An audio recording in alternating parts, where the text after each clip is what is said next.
will say that the savings that CBO has identified that we've reinvested back into the Farm Bill, quite frankly, do not cut during the course of this 5 years of this Farm Bill any individual or family SNAP benefits. There's rhetoric on the outside that is amplifying that for their own purposes, but it is just not true. So to the surprise of absolutely no one, House Republicans are trying to use the Farm Bill to cut SNAP by $30 billion. I have been listening to everyone that had something to say. And the interesting thing, if the public pays attention, is that when my Republican colleagues speak about SNAP, these are the things that I've heard. It's not a cut. It's cost neutral. Potential cuts, an increase in benefits. But every time you listen to the Democrats speak, they say the exact same thing. And the information that they're relying on is called data. And the data came from the nonpartisan CBO.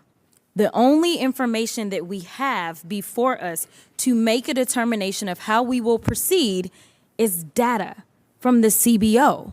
This is what we're supposed to rely upon. I don't know where all of these different iterations about what's going to happen is coming from, but the data says $30 billion. That's what the data says, not what the Democrats say, but what the data says. When we say things like we're fighting for SNAP benefits, I do want to be clear that me fighting for SNAP benefits isn't about my district. I mean, obviously it is, but at the end of the day, so many members have said, my district, my district, my district, my district, my district. When we write a farm bill, it is for everyone in the United States of America. And just to clarify, when it comes to SNAP benefits specifically, rural America uses more SNAP benefits than urban America. And right now, I serve an urban district. The majority of my Republican colleagues serve rural districts. So when I say that I'm fighting for a bill that includes making sure that people in this country don't go hungry, I'm not saying that just to say that this is about Texas 30. I'm saying that to say that this is about all of us. So I am not just fighting for my constituents, I'm fighting for yours too. I used to live in Texarkana, Texas. And for those that don't know, Texarkana is at the border of Texas and Arkansas. You're put in a situation where if you decide to go to the grocery store on the Texas side, which the grocery stores on the Texas side are better, but nevertheless, if you get your benefits in Arkansas, you can't go buy the groceries in Texas. How does that make sense? Like, this is micromanaging to no level, about $6 a day. Before I begin my officially prepared remarks, there were some questions posed to you specifically about debt. And there seemed to be a concern about the mounting debt. And I am going out on a limb, and I am going to ask you if you are aware of how much debt we added under the Trump administration, out of curiosity. If you don't know, I know off the top of my head, but something tells me you may know. I have an imprecise number. I Okay. bet you have the precise number in front of you, so I don't want to give you the imprecise number if you have the precise. No. Give me the imprecise. No, please. Well, I'm going off of my head because that wasn't part of what I was supposed to say.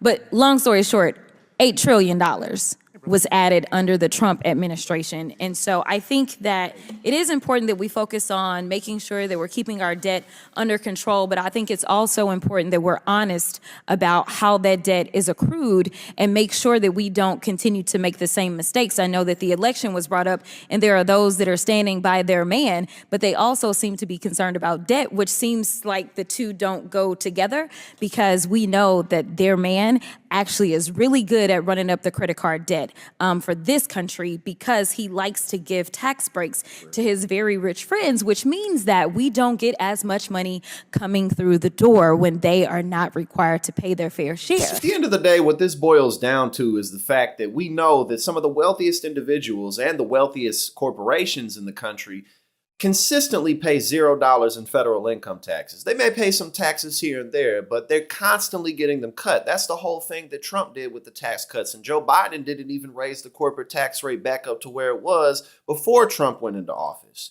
And yet Republicans are trying to strip away $6 a day from families who are literally just trying not to starve to death. When Joe Biden did his State of the Union address, he made it clear that Republicans are looking to slash many benefits that people count on. That's nothing new, though. It's not like we really needed him to tell us that. Marjorie Taylor Greene stood up, called him a liar. Because in reality, Republicans are looking with their budget to slash $6 trillion from benefits that people count on. But again, this is nothing new. It's what they've been doing forever. One of the broader issues with America's benefit system is that more and more people need it because the cost of living won't stop going up. Every year, the cost of rent, the cost of health insurance, the cost of college tuition, pretty much anything that people need to participate in the modern job market to maybe buy a home one day.